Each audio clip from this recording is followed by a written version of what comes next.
میں نے لوگوں کو بدلتے دیکھا تھا، لیکن اس کی یہ تبدیلی میری سمجھ سے باہر تھی۔ وہ دن بدن ہڈیوں کا ڈھانچہ ہو رہی تھی۔ پہلے پہل لگا کہ شاید ڈائٹ پر ہے۔ آئیڈیل فگر حاصل ہو جانے کے بعد بھی وہ کوئی خاص خوش نظر نہیں آ رہی تھی۔ نہ جانے کیوں میں اس رویے کو نظر انداز کر گیا، لیکن خوش تھا کہ اس کی یہ دیرینہ خواہش بھی پوری ہو گئی۔ لیکن ایک بار بھی تو اس نے جینس نہیں پہنی تھی، اور نہ ہی وہ جمپ سوٹ جسے کہہ کر اس نے مجھ سے منگوایا تھا۔ کہا فا پلیز یہ والا سوٹ لے دو نا، دیکھو کتنا اوسم ہے، تم جب دیکھو گے نا تو دیکھتے ہی رہ جاؤ گے۔ میں اس کی فرمائش کے ساتھ دینے والی رشوت پہ ہنس پڑا تھا۔ ایمی، تم یہ کہنا چاہ رہی ہو کہ میرا فائدہ تمہاری فرمائش سے زیادہ بڑا ہے؟ اور نہیں تو کیا، کم سے کم تمہیں میگزین کے پرانے چہرے دیکھ کر سڑنا نہیں پڑے گا۔ میں جو ہوں تمہارے لیے۔ پھر ہم دونوں خوب ہنسے تھے۔ میں اسے گود میں اٹھا کر بلکنی تک لے گیا تھا۔ خوشی کی لہر میں پریشانی نے اپنے قدم جمانے شروع کیے۔ اس کی ریڑھ کی ہڈی میری ہتھیلی کو چھو رہی تھی، جو کہ آج سے پہلے کبھی اتنی نمایاں نہیں تھی۔ میں نے اس کی آنکھوں میں خوشی کے ساتھ سکون، اور سکون کی آغوش میں سوئے ہوئے دکھ کو دیکھا۔ ایمی، کہا فا وہ میرے گلے سے لپٹتے ہوئے پیار سے بولی، ابھی کچھ مت کہنا، بس مجھے یہ لمحے اچھے سے سمیٹ لینے دو۔ کچی نیند کا مالک تھا۔ کئی بار راتوں میں آنکھ کھلی تو اسے جائے نماز پہ پایا۔ وہ ایسی نہیں تھی، نماز کے لیے بھی اسے کہنا پڑتا تھا۔ میں خوش تھا کہ اس میں مثبت تبدیلیاں آ رہی ہیں۔ میں نے لوگوں کو بدلتے دیکھا تھا، مہینے گزرتے گئے، زندگی اچھی جا رہی تھی۔ یوں ہی ایک روز اخبار سے نظر اٹھا کر اس کی جانب دیکھا۔ آج میری پسندیدہ فرنی بنائی جا رہی تھی۔ ماحول میں فرنی کی مٹھاس اور خوشبو سے زیادہ کچھ اور بھی شامل تھا۔ میں اس کی طرف بڑھا۔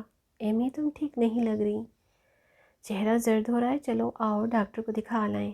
ارے مجھے کیا ہونا ہے، بالکل ٹھیک ہوں۔ خواہ مخواہ پریشان ہو جاتے ہو۔ وہ میری طرف دیکھ کر مسکرائی۔ اب کی بار میں خوش نہیں ہو سکا۔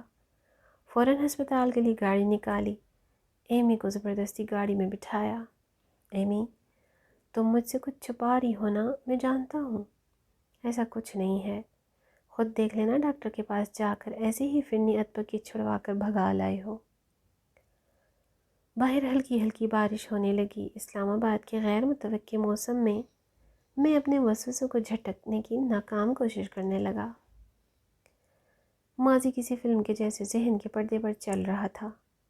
میری اور اس کی محبت کا دور، اسے پانے کی کوششوں کا دور، میرا ایکسیڈنٹ، اس کی رخصتی میں رکاوٹوں کا دور، ہمارے نکاح کی رات کے وعدوں کا دور، ہماری پروفیشنل لائف کا دور، گھر میں اس کے پہلے قدم کا احساس، اس پہ میرا حق اور مجھ پہ اس کی جاگیر کا دور، ہماری ناراضگی کا دور، ہمارے منانے کا دور۔ کہا فا، اس کی آواز نے ماضی کا طلسم توڑ دیا۔ میں نے غم کی چادر کو اتارتے ہوئے کہا، آ گیا نا ہسپتال چلیں؟ ہاں تم چلو، میں گاڑی پارک کر لوں۔ میرے دل نے میری قوتیں سلب کرنی شروع کیں۔ اتنی تیزی سے ایمی کی حالت میں تبدیلی آ رہی تھی، میں کچھ بھی سمجھنے سے قاصر تھا۔ ڈاکٹر نے ٹیسٹ تجویز کر دیے تھے، اب ان کے بعد ہی مرض کے بارے میں کچھ کہا جا سکتا تھا۔ اس رات میں سویا نہیں، ہم نے خوب باتیں کی۔ میں اس کی گود میں سر رکھ کر لیٹا ہوا تھا، وہ مجھ سے مخاطب ہوئی۔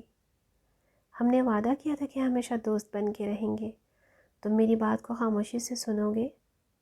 میرا دل بند ہو رہا تھا۔ جی، میں جانتی ہوں کہ تم پریشان ہو، لیکن میں نہیں ہوں۔ میں نے تمہارے سنگ مکمل زندگی جی ہے، اور آگے بھی جینا چاہتی ہوں۔ تم رپورٹس نہیں لینے جاؤ گے؟ وہ میرے بال سے ہلا رہی تھی۔ میں جانتی ہوں کہ میں ختم ہو رہی ہوں۔ میں نے اس کے ہاتھوں کو مضبوطی سے تھام لیا۔ کہتے ہیں مرد رویا نہیں کرتے، کیا محبت مردوں پہ وارد نہیں ہوتی؟ تم بس مجھے خود سے جدا مت کرو، اب جب کہ وقت بہت قلیل ہے۔ تم مجھ سے دور مت جاؤ، مجھے کسی وارڈ میں نہیں رہنا جہاں تمہیں مجھ سے ملاقات کے لیے مجھ سے زیادہ ڈاکٹرز کی اجازت کی ضرورت ہو۔ کہا فا، مجھے ہمارے گھر میں ہی رہنا ہے۔ میں اس بچے کی طرح پھوٹ پھوٹ کر رو رہا تھا جو کہیں بھیڑ میں گم ہو جائے، اور وہ مجھے چپ کروانے کو میرا ماتھا چوم رہی تھی۔ میری جان ہو تم، تمہارے ہوتے کیسے مٹ سکتی ہوں۔ میں رپورٹس لینے نہیں گیا، لیکن ڈاکٹر کا میسج مل گیا تھا۔ اس کے پاس اب زیادہ وقت نہیں ہے۔ کینسر کو ٹریٹ کرنا بہت مشکل ہو جاتا ہے، خاص طور پر جب وہ آخری سٹیج پر ہو۔ ایمی کو تمہاری محبت کی ضرورت ہے، محبت، مضبوط حوصلے کی ضرورت ہے۔ جتنا دے سکتے ہو دے دو۔ آج گلابوں کا گلدستہ ہاتھ میں پکڑے میں کالج کی کینٹین پہ نہیں تھا، نہ ہی G11 کے گیٹ کے باہر کھڑا کسی کا بےتابی سے انتظار کر رہا تھا۔ آج تو جہاں کھڑا تھا وہاں ہر طرف گیلی مٹی کی خوشبو اور گلاب کی پتیاں بکھری ہوئی تھیں۔ میں نے لوگوں کو بدلتے دیکھا تھا ایمی، میں نے انہیں ختم ہوتے نہیں دیکھا تھا۔